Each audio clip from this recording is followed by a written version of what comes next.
Hello. When you and your friends fancy exploring the darkest corners of the most dangerous dungeons, there are plenty of options on the gaming shelf.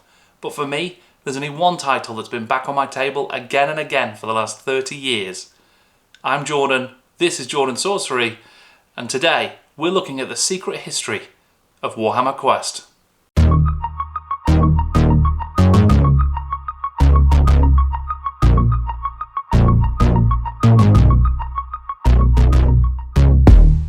In 5 games across nearly 3 decades, the Warhammer Quest series has put players in the most dangerous places in Games Workshop settings. From beneath the World's Edge mountains of the Warhammer Old World, to the blood-soaked streets of Ulfenkarn. From the top of the ever-shifting spires of the Tzeentchian Silver Towers, to the sewers and cellars beneath the twin-tailed city of Hammerhall. Even to the furthest reaches of Imperium space in the eldritch and unknowable Blackstone Fortress. In this video, part 1 of my 3-part series looking at the entire history of the Warhammer Quest line, we'll be looking at the original Warhammer Quest and some of its spin-offs from over the following years.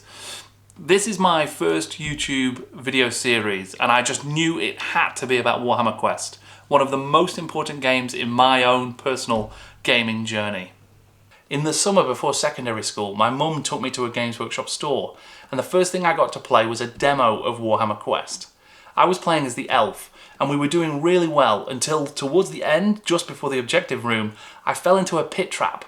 It was the second trap we'd seen, and the dwarf's rope had already snapped. There was no way to get me out, so I was left behind whilst the other heroes went to complete the quest. It was absolutely brutal. That bittersweet experience could have been the end of my gaming career, but it was so much fun that I just wanted to play again and again. The ethos behind the game has always been about exploring those unknown, uncharted parts of the Warhammer worlds. It's about giving players the opportunity to look into the dark and to see what looks back. As the quintessential dungeon crawler, all of the Warhammer Quest games feature a band of heroes and explorers venturing into unknown territory. Later games would introduce wild and wonderful protagonists for the players to roleplay, but the first quest had a simpler lineup of 4 heroes: a barbarian, an elf, a wizard and a dwarf. Are wizard and barbarian a species? Or is a dwarf and an elf a job description? Either way, the questing party lineup probably took inspiration from another title. It's a small, obscure title that you may have heard of called HeroQuest. Developed by Milton Bradley and Games Workshop in 1989, it was an enormous success.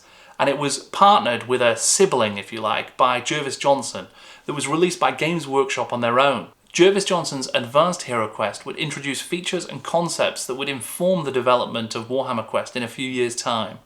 Everything from the modular tiles that allowed multiple configurations of your dungeon, to the increased emphasis on role-playing and the role of the Games Master, even those awesome little plastic doors that actually opened and closed when you went through. But it wouldn't be until 1995 that Games Workshop would really earn its sea legs, or at least whatever the dungeon equivalent of sea legs would be. Mud legs, I guess. Warhammer Quest promised dungeon adventures in the Warhammer world. It was largely designed and developed by GW legend Andy Jones. While studying an economics and law degree, Andy Jones advertised a painting service in White Dwarf, and he could count amongst his clients Brian Ansell, then owner of Games Workshop. After graduating in 1986, Jones secured a role in the GW telesales department and went on to hold a number of positions during his career with the company. After moving into the design studio, Jones worked with Jervis Johnson on a series of intro games. These included Ultramarines, Mighty Warriors, Crunch, and Space Fleet, the precursor to Battlefleet Gothic. He was also responsible for the famous troll games, Trolls in the Pantry, Oi, That's My Leg, Squelch, Zog Off. Jones would go on to develop Man o' War and its expansions in 1993. Whilst with Games Workshop, Andy Jones held a number of unusual positions, helping to manage Warhammer records and ensuring that we could understand what the Realm of Chaos really sounded like, developing and launching specialist games, launching Fanatic Press, and launching the Black Library, including writing some of its earliest fiction. All of that was before becoming Games Workshop's head of legal, licensing and strategic projects. Andy Jones left Games Workshop in 2017, going on to, amongst other things, run Asmodee's entertainment division. Jones took a fun-first approach to designing Warhammer Quest. There was plenty of complexity available in the game, but he wanted it playable by 1 to 4 players straight out of the box with minimal rules. He included rules for procedurally generated dungeons using different decks of cards. The dungeon cards let you discover which room or corridor you'd be facing next. Encounter cards included monsters and traps. And of course treasure cards included all of that sweet loot you were looking for. The main objective was drawn from a deck of 5 cards, and then a d6 was rolled against a table in the adventure book, meaning there were a possible 30 adventures in the base game alone. That massive variability, coupled with the fact that you could introduce any monster from the Citadel miniatures collection available at the time, meant that there was almost infinite replayability in Warhammer Quest. The game came with a 192-page roleplay book. This was one of the things that Andy Jones was most proud of about during the development of the game. This is what allows that scalable complexity. It introduces things like travelling between dungeons and settlements and the things that you can do between adventures. It's got all kinds of different monsters that you can introduce to make things more complicated. It also introduces new rules for levelling and campaign play, as well as Games Master rules to make things even more interesting. Over the course of 1995, 2 adventure packs were released. These introduced new dungeons, enemies, and characters for the heroes to face, and new scenarios built around those enemies. In Lair of the Orc Lord, Andy Jones and Space Hulk scenario designer Dean Bass would introduce the Orc Warlord Gorgut and his retinue of greenskins. The Shaman Scabnose, Goblin Jester Gubbins, the brutal Orc Biggins bodyguards, and Growler the Squighound were characterful additions to the dungeons of Warhammer. You'll rarely find a more annoying enemy than Bog-Off the Snotling and his lantern-stealing antics. At least until Chaos Familiars start getting involved. The second pack, Catacombs of Terror, was a collaboration with Gav Thorpe, one of his earliest design credits at Games Workshop. It centred around the gathering forces of Servant to Nagash, the Dread King. The Dread King would actually reappear as the villain in 1997's Warhammer Dark Omens video game. So I have to assume no one actually defeated him in the campaign. As with Lair of the Orc Lord, Catacombs of Terror came with all the goodies necessary to introduce those new boards and monsters into your dungeons, and it included some wonderful new miniatures. The new Tomb Guardians in this pack were some of the nicest skeleton miniatures I had ever seen. To be honest, they still are. Rumour has it that there were a couple of other adventure packs planned at the same time that never got released. The first one was to centre around Skaven. This is something I would have loved to see. I am a big fan of the Rat Boys. Evidence supporting this rumour includes the Domain of the Horned Rat scenario released in White Dwarf 195. That was by Gav Thorpe and friends, and it featured a new objective room for the Skaven and a couple of new characters, as well as a new monster type, the Rat Golem. It was an incredible little adventure and definitely could have been the kernel of a bigger idea. There was also, in White Dwarf 205, a sewer board section that could have been one of the other rooms from the pack. Finally, there is an allegedly unreleased Skaven mechanic miniature. Now, I'm going to have to warn you, this is one of the most adorable miniatures I have ever seen. Look at this guy. He's got an enormous wrench, a tiny hammer. He's ready for business. I am desperate to own this miniature. Then there's the claim that the fourth adventure pack would have been about Chaos Dwarves. The scant evidence for this comes from a couple of things. White Dwarf 200 included a Chaos Dwarf room tile. It's very much in the style of Warhammer Quest, but it was included for a Warhammer Fantasy Battle scenario, but it seems kind of superfluous, almost like they wanted to make use of pre-existing art. Unlike the Skaven tiles, there's no dungeon card to go with this room. There was also a set of 3 Chaos Dwarf Axemen that were released on a limited basis. Allegedly they were to be included with that pack as well. Such as it is, that's the only evidence to support the rumour. There was a fan FAQ compiled around 1995 that did refer to both. If you know anything about these rumoured expansions, I would absolutely love to hear more. Please drop a comment below and tell me all about it.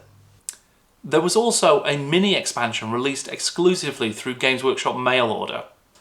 The Pits and Traps expansion included 2 new room tiles, each with a second card element that represented a rotating bridge or platform. The rules were provided on pages of A4 printouts.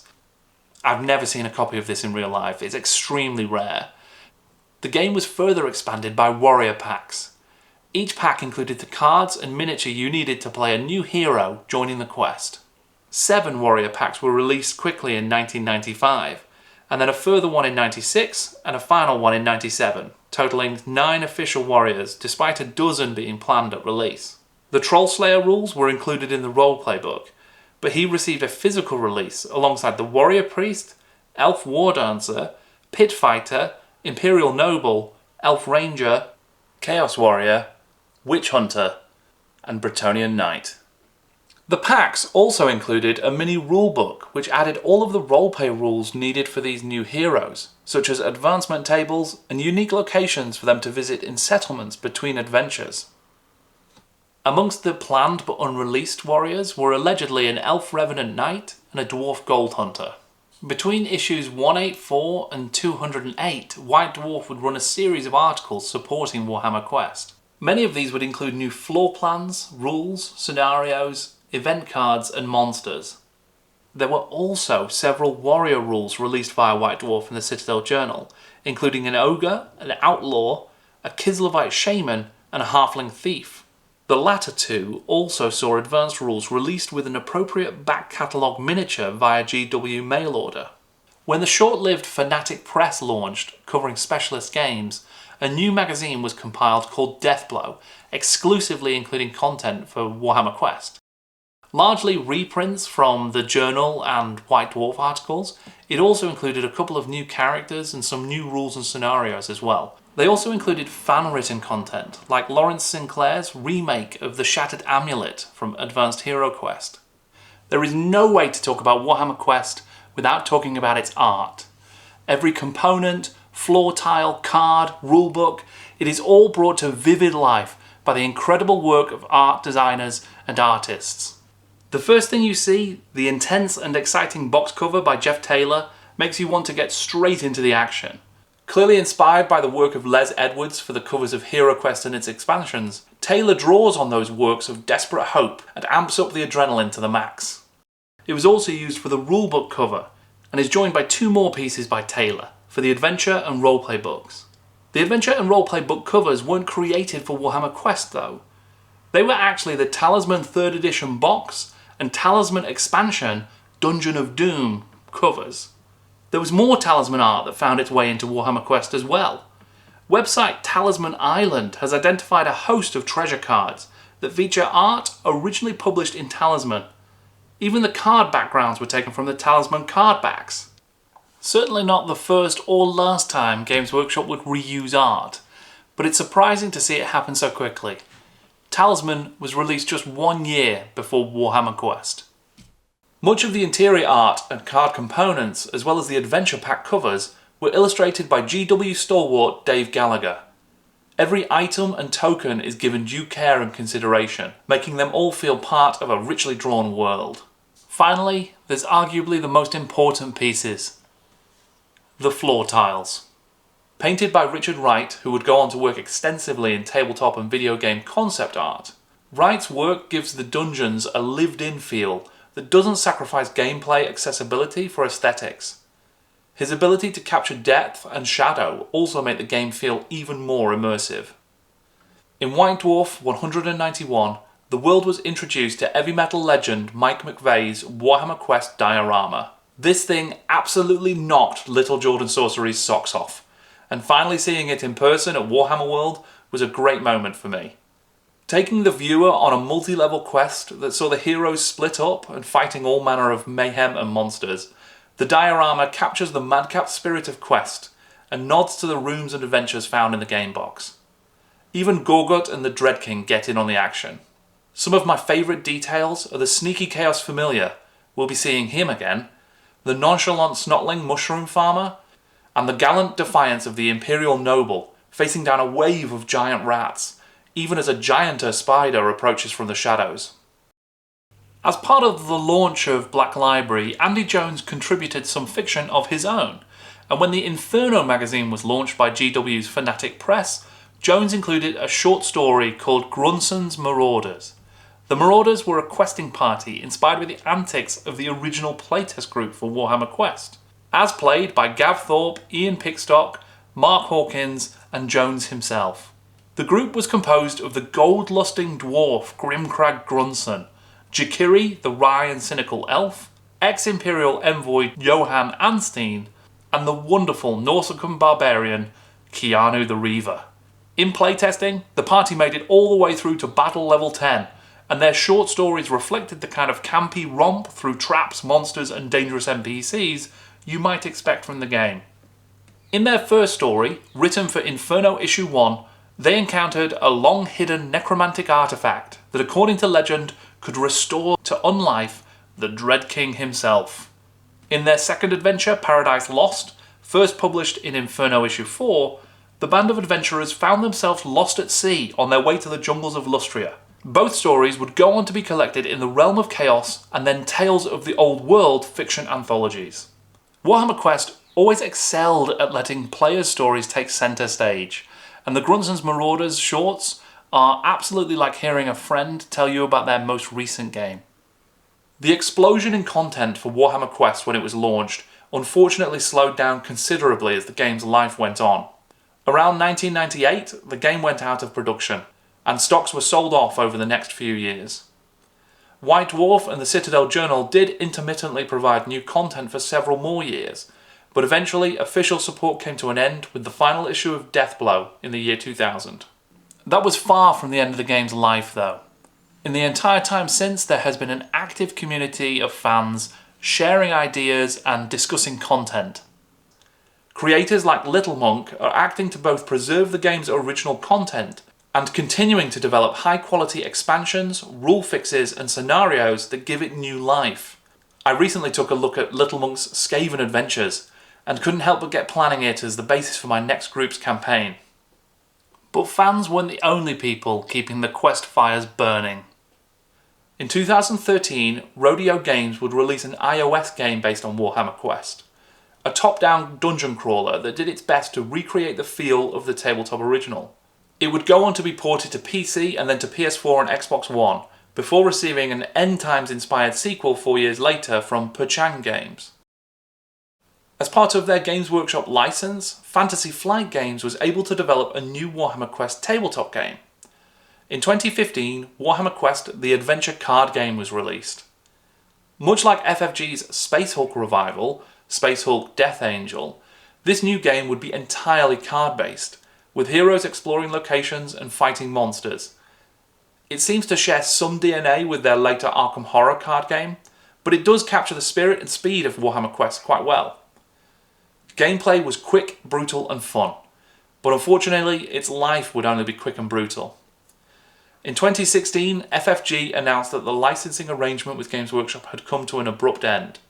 All of the FFG GW games were almost immediately cancelled, and as one of the final titles out of the gate, the game didn't have much time to receive any fully formed expansions, even though the modular game design clearly intended for there to be a lot more content available in the future. 2 new warrior packs, the Trollslayer and Witch Hunter, did make it to press, though it seems likely that these were originally intended to form part of a larger expansion.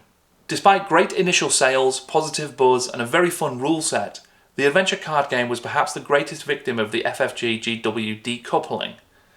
But fortunately for would-be adventurers, this time it wouldn't be as long before a new quest revealed itself. The original Warhammer Quest had a phenomenal and foundational run. From that original boxed release, through the adventure packs, warrior packs and all of the content in White Dwarf and Citadel Journal, seeds were planted for a game that would take on new life over the subsequent 30 years. Community content, spin-offs, video game adaptations, all of that would keep those dungeons full of vibrant and dangerous life. But Games Workshop was not quite done with Warhammer Quest either. In part 2 of this series, we'll be looking at how you can faithfully recreate and yet completely reinvent a game at the same time, a trick that Tzeentch itself would be proud of. We'll be gazing up at the Silver Towers and down beneath the shadows over Hammerhall. Until then, thank you very much for watching. I'm Jordan, and this is Jordan Sorcery.